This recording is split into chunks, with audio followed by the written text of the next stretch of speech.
16 जानेवारी 2025 रोजी सैफ अली खानवर झालेल्या हल्ल्याने संपूर्ण देशात खळबळ उडाली होती. त्यात सैफ अली खान बचावला आणि तो आता सुखरूप घरी देखील पोहोचला आहे. पण सैफ हल्ल्यातून बचावल्यापासून दुसऱ्या विषयामुळे तो आता चर्चेत आला आहे.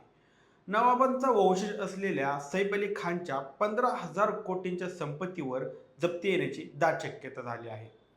आता या 15,000 कोटीमध्ये किती शून्य लागतात हे देखील आपल्यासारख्या सामान्य माणसाला माहीत नसतं. मध्य प्रदेश कोर्टाने दिलेल्या निर्णयानुसार सैफच्या 15,000 कोटींची संपत्ती गेल्यात जमा आहे.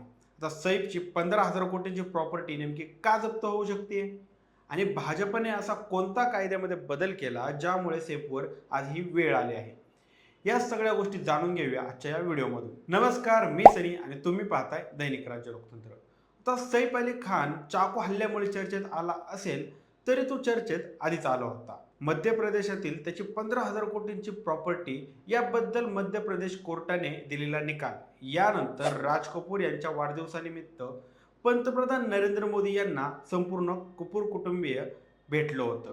त्यात करीना कपूरचा पती असल्याने सैफचा देखील नंबर लागला होता आणि यानंतर मग चाकू हल्ला असा सगळा प्रवास करताना सैफ चर्चेचा विषय ठरत आहे. या सगळ्या गोष्टी घडत असताना सगळ्यात महत्त्वाचा मुद्दा समोर येतो तो म्हणजे सैफ अली खानची 15,000 कोटींची संपत्ती जप्त कोणत्या आणि कशामुळे होऊ शकते. तर एनिमी प्रॉपर्टी ऍक्ट 1968 या कायद्याने सैफला घेरला आहे.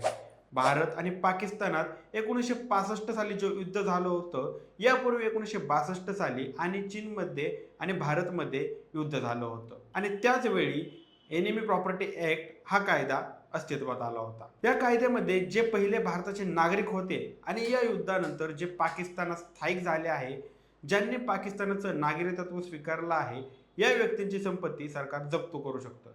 यालाच म्हणतात एनिमी प्रॉपर्टी ऍक्ट 1968. आता एनिमी प्रॉपर्टी ऍक्ट आणि सैफचा काय संबंध आहे? तर सैफ अली खान हा भोपाळच्या नवाबांचा वंशज आहे. हमीदुल्ला खान हे भोपाळचे शेवटचे नवाब होते. या हमीदुल्ला खान यांना 3 मुली होत्या.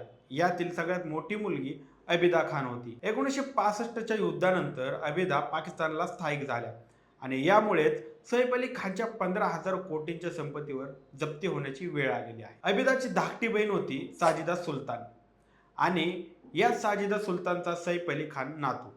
सैफचे वडील नवाब पटौदी हे भारतीय संघाचे एकेकाळी कर्णधार राहिलेले आहेत आणि त्यांची पत्नी शर्मिला टागोर यांच्यापासून झालेला मुलगा म्हणजे सैफ अली खान.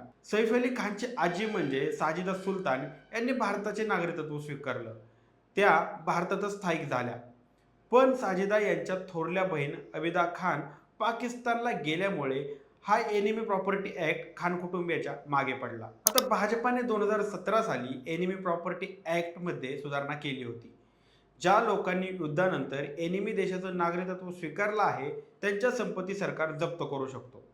सोबतच त्यांचे वारसदार जर भारतात असतील तर त्यांना त्याच्यावर दावा ठोकता येणार नाही असं या कायद्यात नमूद केलं होतं. 2016 मध्ये मध्य प्रदेश हायकोर्टाने सैफचा प्रॉपर्टीवर ताबा घेण्यासंदर्भात स्टे दिला होता. आता गेल्या महिन्यात म्हणजे 13 डिसेंबर 2024 रोजी भोपाळ हायकोर्टाचे सरन्यायाधीश विवेक अग्रवाल यांनी हा स्टे हटवला आहे आणि हा स्टे हटवताना भाजपने 2017 साली जी सुधारणा ऍक्टमध्ये केली होती त्याच पार्श्वभूमीवर अग्रवाल यांनी हा निर्णय दिला आहे. निकालानंतर खान कुटुंबियाला 30 दिवसांची वेळ देण्यात आली आहे. आता खान कुटुंब या संबंधित कोणकोणते पुरावे कोर्टासमोर मांडेल आणि हायकोर्ट नेमका काय निर्णय घेणार हे अद्याप स्पष्ट झालेलं नाही. पण सैफची 15,000 कोटींची प्रॉपर्टी धोक्यात आहे हे मात्र नक्की. आता या 15,000 कोटींच्या प्रॉपर्टीमध्ये नेमकं काय काय आहे हे पाहूया. भोपाळ हे तलावांचं शहर आहे आणि या तलावांच्या बाजूला या सगळ्या नवाबांची प्रॉपर्टी आहे. मोठे मोठे पॅलेस अशा गोष्टींचा देखील यामध्ये समावेश आहे. नूरुस सबा पॅलेस, हबीबी बंगलो, दारुस इस्लाम हॉफिस प्रॉपर्टी आणि स्टाफ हाऊस ज्यामध्ये सैफ अली खान सुद्धा राहिलेला आहे. आता या संपत्तीवर काही ठिकाणी हॉटेल चालू आहेत तर काही ठिकाणी सिनेमांचं शूट देखील होतं. आता जरी सैफला 30 दिवसांची वेळ दिलेली असली तरी 15,000 कोटींची संपत्ती त्याच्या हातातून जाणार अशी शक्यता जास्त आहे. याबद्दल तुमची काय मते आहेत आम्हाला कमेंट करून नक्की कळवा आणि जर दैनिक राज्य लोकतंत्र चॅनलवर नवीन असाल तर चॅनलला सबस्क्राईब करायला विसरू नका. धन्यवाद.